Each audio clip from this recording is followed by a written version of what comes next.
नळ आहेत पण पाणी नाही, योजना आहेत पण परिणाम नाहीत. ही कथा आहे सावरगावची, एका अशा गावाची जे आजही पाण्याच्या प्रतीक्षेत आहे. दुष्काळाच्या सावलीत जगणारं गाव.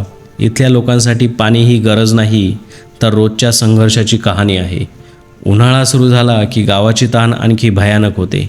विहिरींचा तळ दिसू लागतो, हातपंप बंद पडतात, झाडं वाळू लागतात, जमीन तापून निघते. पहाटेपासून महिलांची धावपळ सुरू होते. डोक्यावर हंडा घेऊन दूरची पायपीट करावी लागते.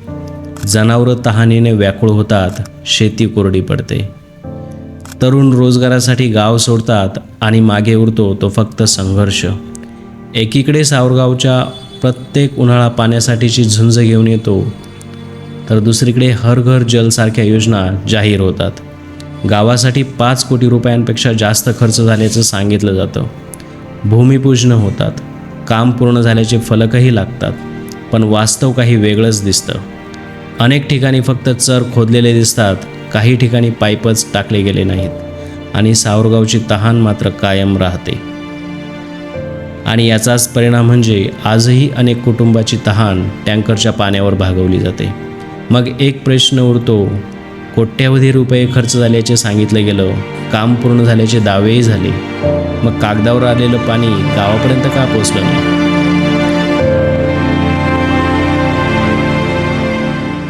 या प्रश्नांची उत्तरं शोधण्यासाठी आम्ही राईट टू इन्फॉर्मेशन अर्थात माहितीचा अधिकार कायद्याअंतर्गत माहिती मागवली.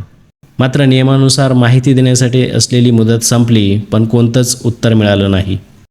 त्यानंतर अपील प्राधिकरणाकडे तक्रार करण्यात आली. अपील प्राधिकरणाने सर्व माहिती योग्य प्रमाणित स्वरूपात मोफत देण्याचे आदेश दिले, पण तरीही पूर्ण माहिती आजपर्यंत मिळालेली नाही. काही कागदपत्रांवर फक्त शिक्का आहे, सही नाही, आणि अनेक मागवलेली कागदपत्र अजूनही उपलब्ध करून देण्यात आलेली नाहीत. मग प्रश्न अधिक गंभीर होतो, जर सर्व काम नियमानुसार आणि पारदर्शकपणे झालं असेल तर पूर्ण आणि प्रमाणित माहिती देण्यात अडचण काय आहे? आणि माहिती देण्याची भीती नेमकी कुणाला आहे? पण हे प्रश्न विचारायला इथे कुणी उभंच नाही. म्हणूनच अपूर्ण काम करूनही काम पूर्ण झाल्याचे फलक लावण्याचे धाडस होते, कारण इथल्या माणसांची मनं मेलेली आहेत.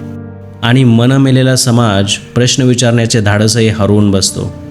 लोकप्रतिनिधींना हे अपूर्ण काम दिसत नाही, कारण त्यांना ते पाहायचंच नसतं.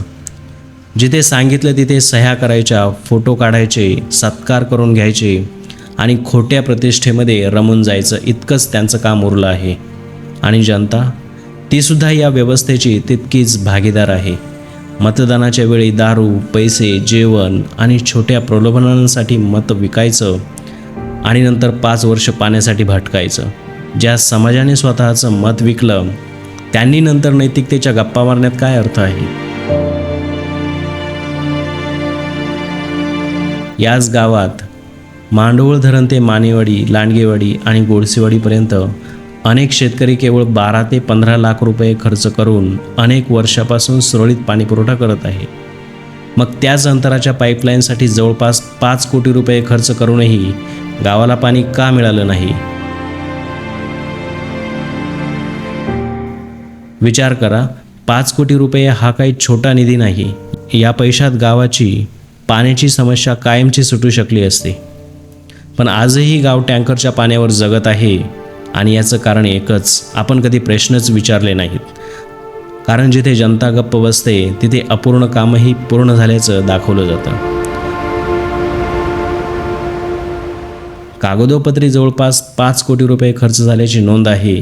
इतकंच नाही तर गावातील सुमारे 78% कुटुंबांना नळाद्वारे नियमित पाणीपुरवठा होत असल्याची नोंद आहे.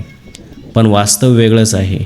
आज गावातील एकाही कुटुंबाला नळाद्वारे नियमित पाणीपुरवठा होत नाही आणि कागदावर पाणी उपलब्ध दाखवलं गेल्यामुळे गावाला टँकरद्वारे नियमित पाणीपुरवठाही मिळत नाही. परिणामी पाण्यासाठी इतरांवर अवलंबून राहावं लागतं. कुणी मदतीच्या भावनेतून टँकर दिला तरच गावाची तहान काही काळ भागते. हक्कांचं पाणी मिळण्याऐवजी उपकार म्हणून मिळणाऱ्या पाण्यावर जगावं लागतं आणि हीच या व्यवस्थेची सर्वात मोठी शोकांतिका आहे. आजपर्यंत सगळ्यात मोठी चूक कोणती झाली असेल तर ती म्हणजे प्रश्न न विचारण्याची. लोकप्रतिनिधींना माहीत आहे की त्यांना कोणी जाब विचारणार नाही. काम झालं की नाही, पैसे कुठे खर्च झाले, गावाला त्याचा फायदा झाला की नाही हे विचारायला कोणी पुढे येणार नाही.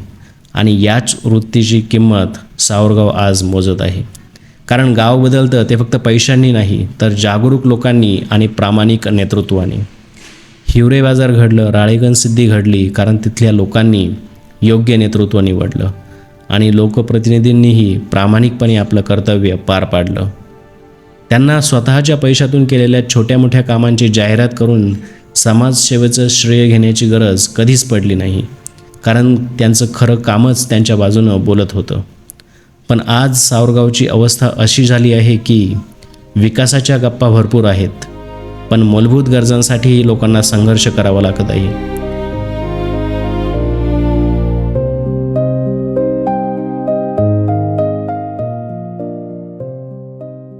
सावरगाव आजही वाट पाहत आहे त्या पाण्याची, जे कागदावर आलं पण गावात कधीच पोचलं नाही.